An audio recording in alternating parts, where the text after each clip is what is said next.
جیسے صرف کنٹرولنگ کی میں بات کر رہی تھی نا، تو یہ تو ہمارے پیشنٹس کی جو فیملیز ہیں ان کے اندر بہت نیک نیتی سے وہ یہ پیٹرن اپنانا چاہتے اور ہیں. میں بتاؤں کہ مرنے مارنے پہ بھی تل جاتے ہیں. ایسے واقعات بھی ہوتے ہیں کہ کوئی یعنی والدین جو ہیں اپنے بچے کی، اپنے بیٹے یا بیٹی کی زندگی کے درپے ہو جاتے ہیں جو کہ ایک بیماری میں مبتلا ہے، اور وہ اسے ایک مورل ایشو سمجھ کے تو اس کی جان لینے سے بھی بعض اوقات گریز نہیں کرتے. لیکن اصل سوال یہ ہے کہ یہ جو تمام لوگ ہیں جنہیں ہم بجا طور پر نیک لوگ کے طور پر جانتے ہیں، جن کی اخلاقی قدریں بہت اچھی ہوتی ہیں، جن کے پیچھے بڑا اچھا ٹریک ریکارڈ بھی ہوتا ہے، ان کے دماغ میں چل کیا رہا ہوتا ہے؟ کیا ایک ایڈکٹ جو کہ منشیات یا شراب کی وجہ سے بیمار ہے، یا ایک بندہ جو اوور ایٹر ہے اور موٹاپے کی وجہ سے بیمار ہے،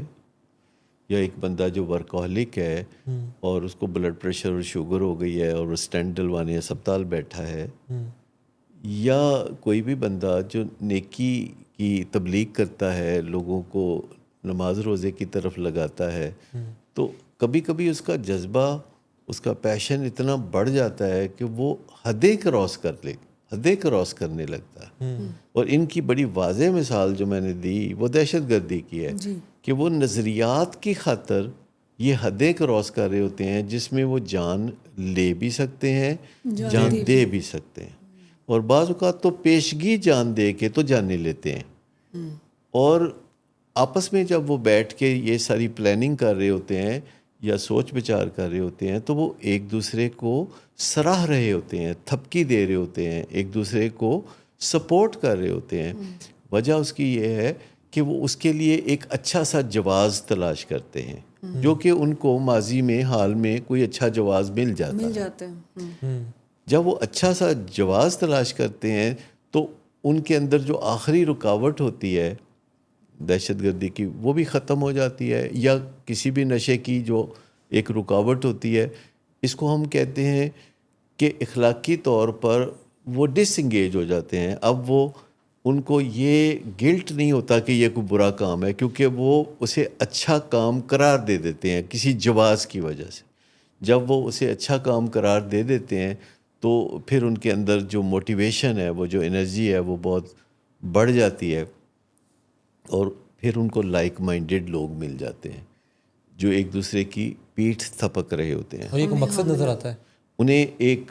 نظر آتا ہے کہ اگر وہ اپنے نظریات کو پھیلا سکتے ہیں اور اس کے لیے انہیں کسی کی جان لینی بھی پڑے تو کوئی مذائقہ نہیں،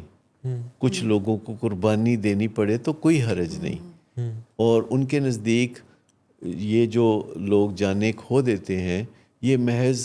ایک اعداد و شمار ہوتے ہیں. ان کو اس سے کوئی غرض نہیں کہ بے گناہ لوگ، معصوم لوگ ان کے کسی ٹیررسٹ ایکٹ کی وجہ سے اپنی زندگی کھو دیتے ہیں. انہیں وہ اپنا عظیم مقصد جو ہے، جو ان کے ہر وقت سر پہ چھایا رہتا ہے، on top of their head.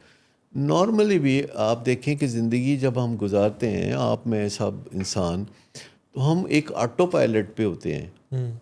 قدم با قدم ہم واچ نہیں کر رہے ہوتے، غور نہیں کر رہے ہوتے، کانشیس نہیں ہوتے کہ ہم جو کام کر رہے ہیں، کوئی بھی کام، وہ اخلاقی طور پر درست ہے کہ نہیں، یا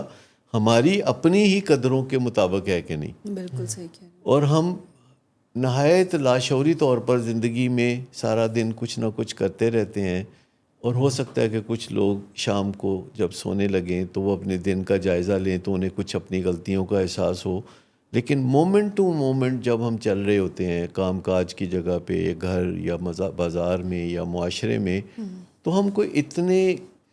شعوری طور پر نظر نہیں رکھ رہے ہوتے اپنے قدموں پر یا اپنے رویوں پر، یا ہم لوگوں سے جو بات کر رہے ہیں وہ کوئی سوچ کے نہیں کر رہے ہوتے، کوئی تول کے نہیں بول رہے ہوتے. یہ ہم سب کا ایسا ہی معاملہ ہے کہ ہم ایک لاشعوری انداز میں زندگی کو آگے بڑھا رہے ہوتے ہیں. ضرورت اس چیز کی ہوتی ہے کہ ہم اپنے لیے واچ فل ہوں، لیکن بعض اوقات جب ہم تہیہ بھی کر لیتے ہیں، جب ہم ول پاور کا بھرپور استعمال بھی کرتے ہیں کہ میں اوور ایٹنگ نہیں کروں گا یا میں اب نشہ نہیں کروں گا، اور اس وقت ان کو یقین ہوتا ہے کہ اب وہ اپنے قدموں پہ پکے ہو کے کھڑے رہیں گے، لیکن جب سامنے ان کی مطلوبہ چیز آ جاتی ہے جس کے لیے وہ بہت پیشنیٹ رہے ہیں، جو انہوں نے سینکڑوں دفعہ کی ہے، جس کے لیے انہوں نے ایک نیک مقصد بھی گھڑ رکھا تھا، تو جب وہ چیز سامنے آ جاتی ہے تو آنکھوں میں جیسے ککرے نہیں اتر آتے اور وہ صاف دکھائی نہیں دیتا، ان کی سماعت بھی کمزور ہو جاتی ہے، ان کو وہ اندر کی جو شعور کی یا ضمیر کی آواز ہے وہ دور سے آتی ہوئی ایک کمزور آواز لگتی ہے، اور اس دوران ایسے لگتا ہے کہ جیسے وہ ایک دھند میں لپٹے ہوئے ہیں اور وہ سب کچھ پھر وہ کر گزرتے ہیں جس کا انہوں نے تہیہ کیا تھا کہ نہیں کریں گے، اور جو ہی وہ سب کچھ کر گزرتے ہیں تو اس کے بعد وہ ایک ڈراپ سین ہوتا ہے کہ وہ اپنے آپ کو برا بھلا کہتے ہیں آپ نے سر اور پچھتاتے ہیں کہ یہ میں نے کیوں کیا۔